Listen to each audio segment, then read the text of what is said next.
மாபெரும் படையின் தளபதிகளில் ஒருவராக திகழ்பவர்தான் அருமை சகோதரர் திரு K.A. செங்கோட்டையன் அவர்கள். இவர் இல்லாமல் தேர்தல் பிரச்சாரமா என ஜெயலலிதா முக்கியத்துவம் அளிக்கும் அளவுக்கு திட்டம் திட்டுவதில் கெட்டிக்காரரான செங்கோட்டையன் தாவேக்காவில் இணைந்துள்ளார். கொங்கு பகுதியில் அதிமுகவின் முகமாக அறியப்படும் இவர் ஒரு சாதாரண எம்ஜிஆர் ரசிகராக இருந்து அதிமுகவில் தவிர்க்க முடியாத தலைவராக மாறியது எப்படி? கோபிச்செட்டிப்பாளையத்தை சேர்ந்த செங்கோட்டையன் அடிப்படையில் ஒரு எம்ஜிஆர் ரசிகர்.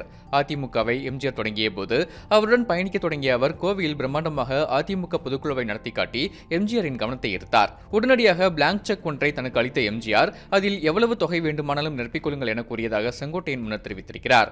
1977 ஆண்டு தேர்தல் அரசியலுக்குள் வந்த அவருக்கு 1984 ஆண்டு 25 தொகுதிகளின் தேர்தல் பொறுப்பாளராக பெரிய பதவி வழங்கப்பட்டது. அந்த சமயம் சிகிச்சைக்காக எம்ஜிஆர் அமெரிக்காவில் இருந்தாலும் அதில் 20 தொகுதிகளில் வெற்றி தெரிவித்து நற்பெயர் பெற்றார் செங்கோட்டையன். எம்ஜிஆர் மறைவுக்கு பிறகு தமிழகம் முழுக்க சுற்றுப்பயணம் மேற்கொள்ள ஜெயலலிதா முடிவு செய்த போது அதற்கான திட்டம் வகுக்கும் பொறுப்பு செங்கோட்டையனிடம் தரப்பட்டது.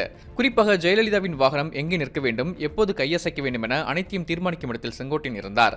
அதிமுக குறித்த அனைத்து தகவல்களையும் நுனிவிரலில் வைத்திருக்கும் அவருக்கு 2 முறை முதல்வர் வாய்ப்பு வந்தும் அதை மறுத்தார் என அவரது ஆதரவாளர்கள் தெரிவிக்கின்றனர். கட்சி தொண்டர்களை ஒருங்கிணைப்பதில் வல்லவர் என புகழப்படும் செங்கோட்டையன் தாவேகாவிலும் அதே பணியை மேற்கொள்வார் என கூறப்படுகிறது.